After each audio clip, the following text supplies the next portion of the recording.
ሰላም ጤና ይስጥልን በመላው በአምሳዎቹም የአሜሪካ ግዛት ለምትገኙ የኛ ሰው ትውልደ ኢትዮጵያውያን ኤርትራውያን በሙሉ እንደምን አላችሁ እንደምን ቆያችሁ እንዲሁም ከአሜሪካ ውጭ በተለያየ ዓለም ሆናችሁ ይሄን ዜናና መረጃ በመከታተል ላይ ለምትገኙ ሁሉ በቅድሚያ የከበረ ሰላምታችን በእያላችሁበት የዓለም ጥግ ሁሉ ይድረሳችሁ።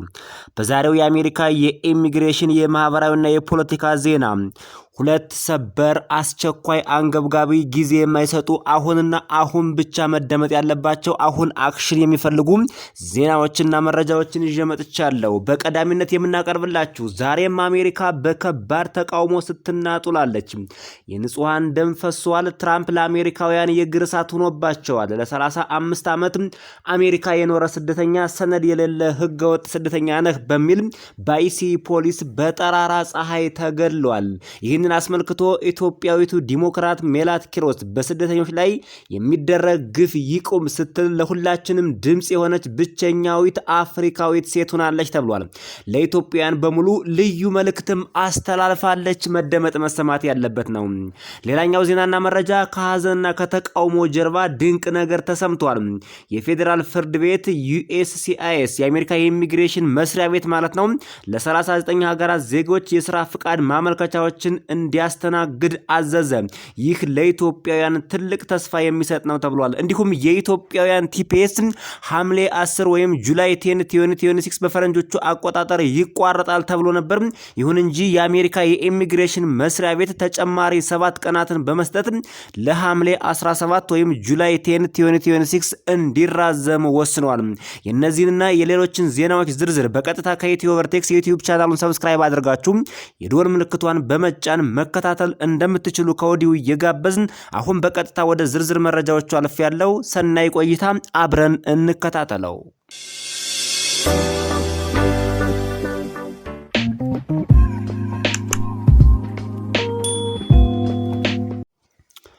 ወደ ቀዳሚው ዜናና መረጃ ስናልፍ በአሜሪካ ለ35 ዓመት የኖረ ስደተኛ ሰነድ የሌለ ህገወጥ ስደተኛ ነህ በሚል ምንም አይነት የወንጀል ሪከርድ ሳይኖርበት ጌስታፖ ጨካኝ የአይሲ ፖሊሶች ተኩሰው በጠራራ ፀሐይ ገድለውታል። ይሄንንም አስመልክቶ በርካታ ትውልደ አሜሪካውያን ከዳር ዳር ተነቃንቀው ተቃውሞ አሰምተዋል። አሜሪካን ባንድ እግሯ አቁመዋታል። እንዲሁም ትውልደ ኢትዮጵያዊቷ ዲሞክራት ሜላት ኪሮስ ለዚህ ግለሰብ ድምጽ ሆናለች። ለትውልደ ኢትዮጵያ በሙሉም ልዩ መልእክት አስተላልፋለች። Imagine finding out your father was killed because you recognized his voice in a video online. That's what happened to Lorenzo Salgado Araujo's family. Lorenzo did everything this country asks of immigrants. He worked hard, he built a business, he raised 3 sons, and he spent 35 years contributing to his community. He was also going through our tedious and expensive immigration process legally. And ICE killed him. And I want to be clear that even if he wasn't a business owner and an incredible father and husband, he was a human being. And ICE killed him anyways. His family learned about his death through a video online before they ever heard from authorities. The horror and terror that ICE is inflicting on immigrant families and communities must be stopped. We need an independent investigation into Lorenzo's killing, and we need to abolish ICE now. የተከበራችሁ አድማጭ ተመልካቾቻችን ቪዲዮውን እንዳያችሁት እንደተከታተላችሁትና እንደተመለከታችሁት በአሜሪካ ግዛት ውስጥ ነው ይህ ነገር የተከሰተው። በቴክሳስ ሂውስተን የአሜሪካ የኢሚግሬሽንና ጉምሩክ አስከባሪ ድርጅት አይሲ ኦፊሰሮች የሚባሉት ባደረጉት ኦፕሬሽን ወቅት የ52 ዓመቱ ሎሬንዞ ሳልጋዶ አውራጆ በጥይት ተመቶ በሆስፒታል ሕክምና ላይ ያለ ህይወቱ ማለፉ ተሰምቶ ነበር። ታዲያ የአይሲ ፖሊሶች የሰጡት ማብራሪያም ሹፈት ንቀት የተሞላበትና ቅጥፈት ያለበት ነውም ተብሏል። ባለስልጣናቱ እንደተናገሩት ሎሬንዞ ትዕዛዝ ባለመታዘዙና ተሽከርካሪውን በመጠቀም ኦፊሰሮቹን ለመግጨት በመሞከሩ ኦፊሰሩ ራሱን ለመከላከል እንደተኮሰ እንደ ዋና ማስረጃ አድርገው ለመከላከል ሞከሩ። በመጀመሪያ ሎሬንዞን ያነጣጠሩት የኢሚግሬሽን ሰነድ ስለሌለው እንደሆነ ቢገልጹም እንኳን በኋላ ግን ነገሩ ሲረጋገጥና ሲጣራ ኦፊሰሮቹ ክስ የመሰረቱበት ሌላ ግለሰብ እንደሆነ እንደሆነና ታርጌት የተደረገውም ሌላ ግለሰብ እንደሆነ ነው የተሰማው። እንደዚህ ነው እንግዲህ የአይሲ ፖሊሶች የሚያደርጉት። የሚያስሩትን የሚፈልጉትን ሰው እንኳን አያውቁም። በስመ ስደተኛ ካገኙ ከማሰር ወደ ኋላ አይሉም። የአይሲ ፖሊሶች ወደ እናንተ በተጠጉ ቁጥር መኪናችሁን ለማንቀሳቀስ ከሞከራችሁ ደግሞ በመኪና ገጭተው ሊገሉን ነው ብለው ወደ እናንተ ተኩሰው መግደላቸውን ይቀጥላሉ ማለት ነው። እንደዚህ አይነት ነው በአሜሪካ ምድር ታይቶ ተሰምቶ የማይታወቅ ነገር እየተከናወነ የሚገኘው። ትውልደ ኢትዮጵያውያን ምናልባት እንደዚህ አይነት ነገር ገጥሟችሁ የአይሲ ፖሊሶች ወደ እናንተ ቢመጡ ምንም አይነት የመኪና እንቅስቃሴ እንዳታደርጉና ራሳችሁን በተቻለ መጠን እንድትጠብቁ መልእክቱ ተላልፏል። የቤተሰቡና የህብረተሰቡ አቋም ምን ነበር? የሎሬንዞ ቤተሰብ የኦፊሰሮቹን ክስ በጥብቅ ተቃውመዋል። ለ35 ዓመታት በአሜሪካ የኖረውና ንጹህ የወንጀል ታሪክ የሌለው ሎሬንዞ ተሽከርካሪውን የከበቡበት ምልክት የሌላቸው መኪኖች ስለነበሩ መኪናውን ሊሰርቁ የመጡ ሰዎች መስሎት በፍርሃት ሊሆን እንደሚችልና ለማምለጥም እንደሞከረ ነበረ ቤተሰቦቹ የተናገሩትም።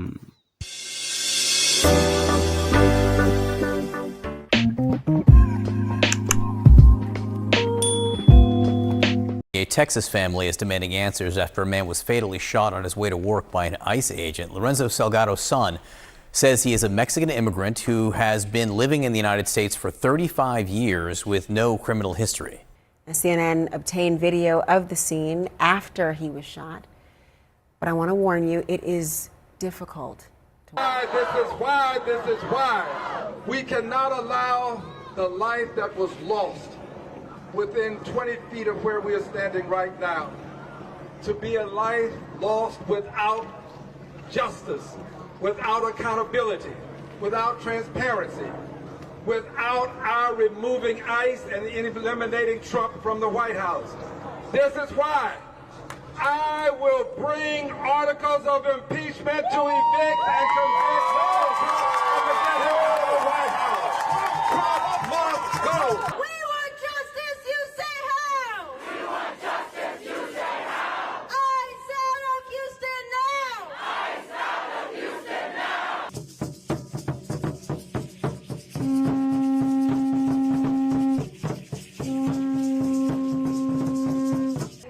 This is now will be sacred ground. The family is heartbroken. We are all heartbroken. But we must stand with them to make sure that we get accountability, that we have a real, thorough, up and down investigation, and that someone is held accountable. And we send a letter today to DHS.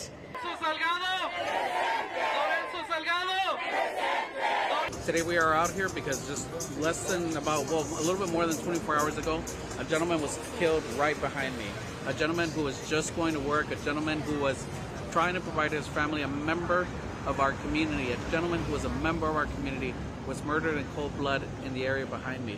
And we need to demand answers from ICE, we need to demand answers from our federal government, because no person should lose their lives while going to work. The other thing is that nobody has the right under any circumstance to be judge, jury, and executioner in no regard.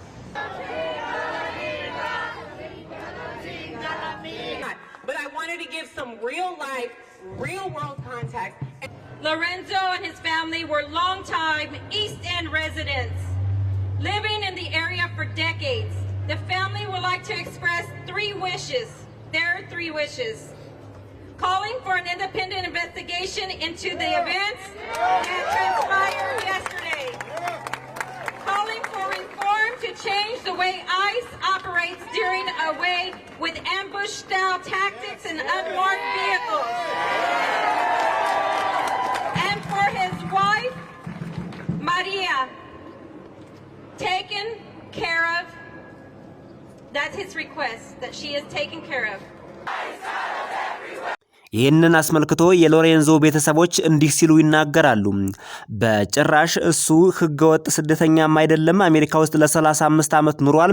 ታርጌት የተደረገውም የአይሲ ኦፊሰሮች እንደተናገሩት ሌላ ግለሰብ ነው። የኛ ሎሬንዞ አይደለም። ሎሬንዞ በግፍ ተገሎብናልና ፍትህ እንፈልጋለን እያሉ ይጮሃሉ። ትውልደ ኢትዮጵያዊቷ ሜላት ኪሮስ በርካታ የሀበሻ ስደተኞች በአሜሪካን ሀገር ድምጽ ትሆነናለች ብለው የሚመኩባት እንዲህ ስትል ነው ሁኔታውን የገለጸችው። የአይሲኢ ጌስታፖ ጨካኝ ፖሊሶች አሁንም በስደተኞች ላይ የሚያደርጉትን ጭካኔ የተሞላበት ግድያ፣ እስርና ድብደባ ቀጥለዋል። እነዚህን እንዋጋቸዋለን። ለስደተኞችም ፍትህ ይገባቸዋል። በተለይ ለሎሬንዞና ለቤተሰቦቹ ፍትህ ይገባል። ፍትህ እያለች በተደጋጋሚ ድምጽ ስትሆን ሰምተናታል። ታዲያ ሜላት ኪሮስን በርካታ ትውልደ ኢትዮጵያውያን የጌይስ አባል ናት፣ የሌዝቢያን አባል ናት፣ የትራንስጀንደር አባል ናት እያሉ የተለያየ አሉባልታ ያስወሩባታል። ነገር ግን ሜላት ኪሮስ እንደዛ አይደለችም።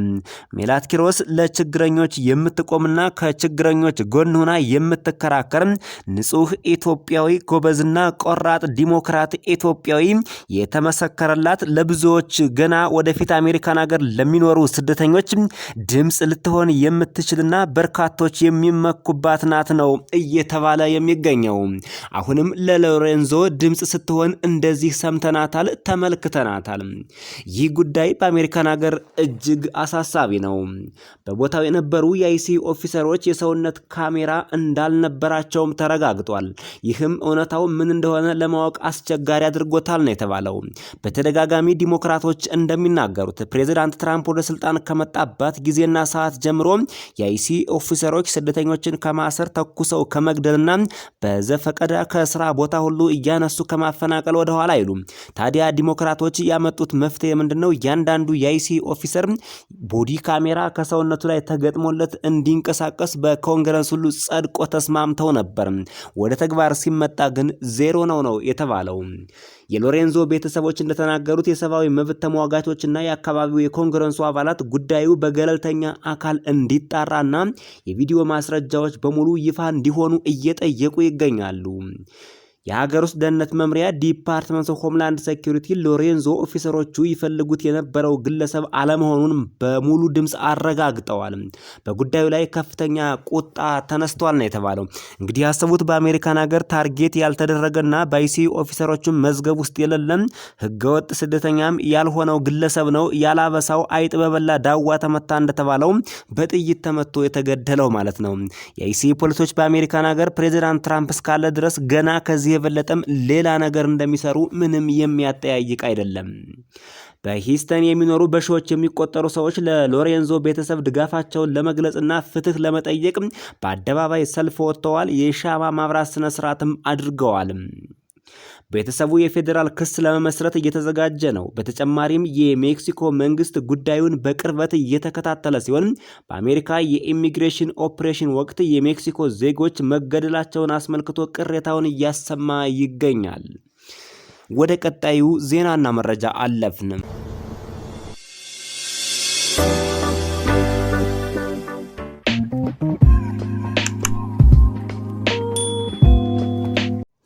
የፌዴራል ፍርድ ቤት ዩኤስሲአይኤስ የአሜሪካ የኢሚግሬሽን መስሪያ ቤት ማለት ነው ለ39 ሀገራት ዜጎች የስራ ፍቃድ ማመልከቻቸውን እንዲያስተናግድ አዘዘ።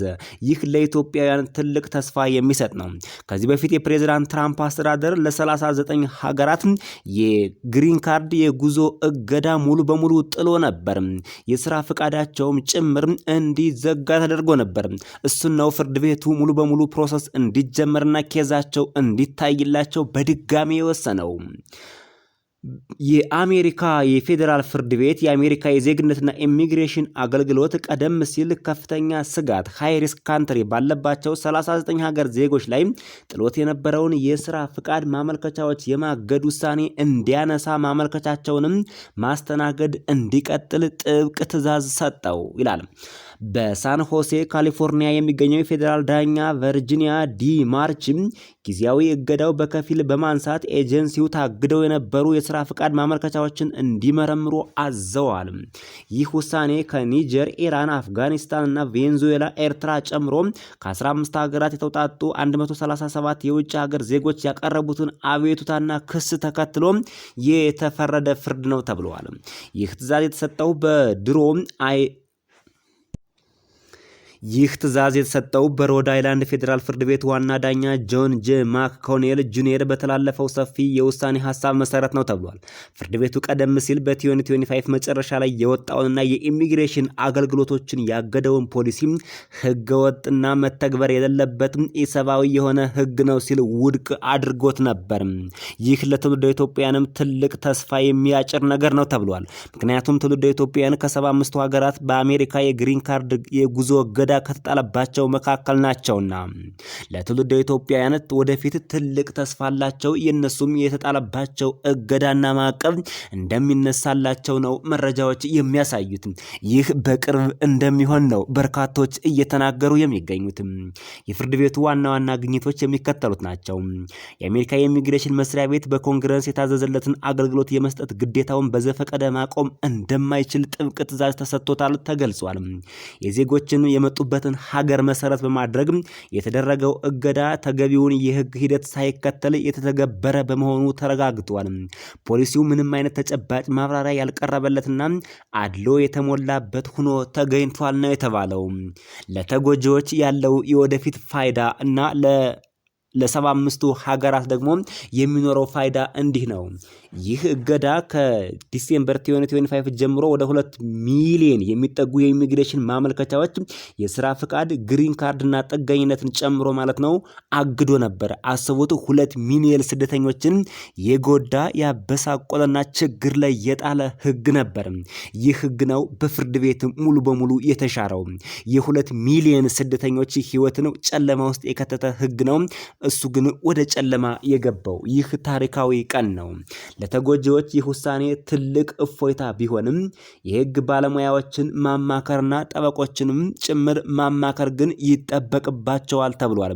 ውሳኔው ግን ለበርካታ ስደተኞች ተስፋ የሚሰጥ ነው ሲሉ ነው በርካታ ዓለም አቀፍ ሚዲያዎች ጉዳዩንም የተቀባበሉትም። እዚሁ ጋር ተያይዞ አሜሪካ በቪዛ ነፃ ፕሮግራም ላይ ጥብቅ ገደቦችን መጣሏም አዲስ ሰበር ዜና ተሰምቷል። የአሜሪካ መንግስት በቪዛ ነፃ የጉዞ ፕሮግራም ተጠቃሚ በነበሩ አንዳንድ የውጭ ሀገር ዜጎች ላይ ጥብቅ ህጋዊ ገደቦች ማውጣቱን አስታውቋል። በቪዛ ነፃ የጉዞ ፕሮግራም ማሻሻያና የሽብርተኝነት ጉዞ መከላከያ ህግ መሰረት የተወሰኑ የጉዞ ታሪክ ያላቸው ወይም 2 ዜግነት ያላቸው ግለሰቦች ካሁን በኋላ በኢንተርኔት አማካኝነት የሚገኘውን የጉዞ ፈቃድ በመጠቀም ወይም እሱን መጠቀም ችለው ወደ አሜሪካ እንዳይገቡ ታግዷል ነው የተባለው። እንደ አሜሪካ የውጭ ጉዳይ ሚኒስቴር መረጃ ከቪዛ ነፃ የጉዞ ፕሮግራም አባል ሀገራት የመጡ ተጓዦች በሚከተሉት ሀገራት ውስጥ ጉብኝት ካደረጉ ወይም ከተገኙ የቪዛ ነፃ የመግባት መብታቸው በራስ ስር ሙሉ በሙሉ አውቶማቲካሊ ይሰረዛል ይላል። አንደኛ፣ ወደ ሰሜን ኮሪያ፣ ኢራን፣ ኢራቅ፣ ኤርትራ፣ ሊቢያ፣ ሶማሊያ፣ ሱዳን፣ ሶሪያ ወይም የመን። ወደ እነዚህ ሀገራት ከማርች 1 2011 ጀምሮ በእነዚህ ሀገራት ተጉዘው የተገኙ ግለሰቦች የነፃ የጉዞ ወደ አሜሪካ የመግባት ፍቃዳቸው ሙሉ በሙሉ ይሰረዝባቸዋል ነው የሚለው። ኩባ ደግሞ ከጃንዋሪ 12 2021 ጀምሮ ወደ ኩባ የገቡ ተብሏል። በእነዚህ ምድቦች ውስጥ የሚወድቁ ተጓዦች የነፃ የቪዛ ፍቃድ ሊጠቀሙ አይችሉም ሲል የአሜሪካ የውጭ ጉዳይ መስሪያ ቤት አስታውቋል። በመጨረሻም ለትውልደ ኢትዮጵያውያን ተጥሎ የነበረው የቲፒኤስ የማብቂያ ጊዜ ወይም የቴምፖራሪ ፕሮቴክትድ ስታተስ የጊዜያዊ ጥበቃ የማብቂያ ጊዜ ለተጨማሪ 7 ቀናት ተራዘመ። የኢትዮጵያውያን ቲፒኤስ ሐምሌ 10 ወይም ጁላይ 10 2026 ሙሉ በሙሉ ኤክስፓየርድ ያደርግ ነበር። ሆኖም የአሜሪካ የኢሚግሬሽን መስሪያ ቤት ሁኔታው አሁንም በፍርድ ቤት ሂደቱ እስኪያልቅ ድረስ በሚል ለተጨማሪ 7 ቀናት በማራዘም ጁላይ 17 2026 ድረስ የኢትዮጵያውያን የቲፒኤስ የስራ ፍቃድ እንዲራዘምላቸው ተወስኗል። ትውልደ ኢትዮጵያውያን ይሄን ተጠቅማችሁ የስራ ፍቃዳችሁን እስከ ሐምሌ 17 ወይም ጁላይ 17 2026 ድረስ እንድታራዝሙ ለተቀጠራችሁበት መስሪያ ቤትም እንድታሳውቁ መልእክቱ ይድረሳችሁ።